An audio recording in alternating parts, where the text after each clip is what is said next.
네, 저는 현재 손해보험협회에 재직 중인 한태욱이라고 합니다. 횟수로는 5년 차 되어서 올해 보험계리사에 합격하게 되었습니다.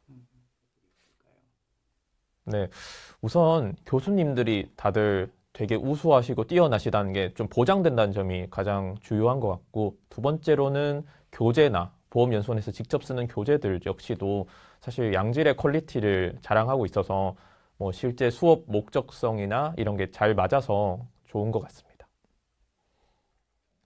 네, 우선 사실 저도 이제 시험을 준비하기 위해서 많은 합격 수기들을 살펴보았는데 가장 많이 나오는 것들이 연수원 수업을 들어서 그것이 그대로 기출로 많이 출제되었다. 이런 얘기를 많이 들어서 나도 그러면은 자연스럽게 합격자들처럼 연수원 수업을 들어야겠다는 생각으로 처음 수강하게 되었습니다. 네.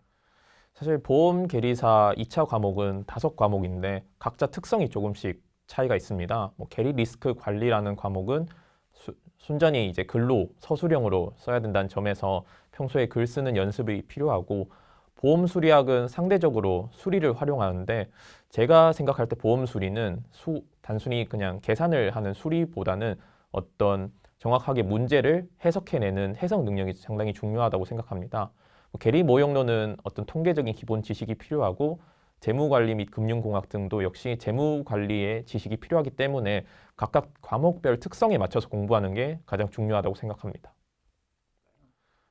뭐 상대적으로 사실 계리사 2차 시험은 항상 8월 이렇게 7, 8월 이 여름 좀 사실 우리 휴가 시즌이죠. 그럴 때 많이 시험 치다 보니까 저는 5년 준비하는 내내 여름 휴가를 제대로 못 보내긴 했습니다. 그때마다 사실 그렇다고 무작정 못 놀고 공부만 하자니 힘들어서 사실 쉴 때는 뭐 주말에는 뭐 여자친구랑 데이트를 하거나 뭐 아니면 친구들 만나거나 쉴 때는 아예 푹 쉬자 이렇게 해서 충분히 오히려 휴식을 취했던 게 좀 수험 생활을 버틸 수 있었던 비결이었던 것 같습니다.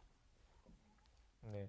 저는 사실 다른 합격생들과 다르게 문제를 많이 푸는 스타일은 아니었습니다. 오히려 문제를 한 번 풀 때 좀 제대로 풀자 해서 단순히 문제집이 있는 문제들만 양으로 푸는 게 아니라 시중의 모의고사들 혹은 뭐 다른 학원이든 저희 보험연수원이든 모의고사들을 많이 구해서 반복해서 풀어봤는데, 특히나 저희가 아무래도 서술형이다 보니까 그냥 무작정 답을 맞추기 위한 문제보다는 풀이 과정을 꼼꼼하게 잘 쓰는 게 중요한데, 그러니까 풀이 과정을 잘 쓰는 부분을 집중적으로 연습하고 훈련했던 게 좀 합격에 주요한 효과지 않았나 생각합니다. 저는 지금 현재 협회에 소속돼 있다 보니까 그 계리사의 업무를 직접적으로 하진 않고 있습니다. 다만 뭐 꼭 계리사 업무가 아니더라도 계리사라는 자격증 자체가 보험의 전문가다 보니까 저희 향후 꿈은 보험 전문가가 되고 싶은 게 저의 꿈이다라고 말씀드릴 수 있을 것 같습니다. 앞으로도 그렇게 계속 공부하고 노력할 생각입니다. 제가 처음에 계리사를 준비했던 과정은 단순하게 제가 통계학과의 통계학과다 보니까 통계학 지식을 살릴 수 있는 자격증이다 해서 계리사를 준비한 게 맞습니다. 근데 하다 보니까 계리사를 공부하는 과정에서 보험 전반적인 지식도 이해할 수 있었고, 반드시 계리 직무가 아니더라도 보험사 입사를 위해서라면 계리사 자격증 공부는 굉장히 큰 도움이 된다고 생각을 합니다.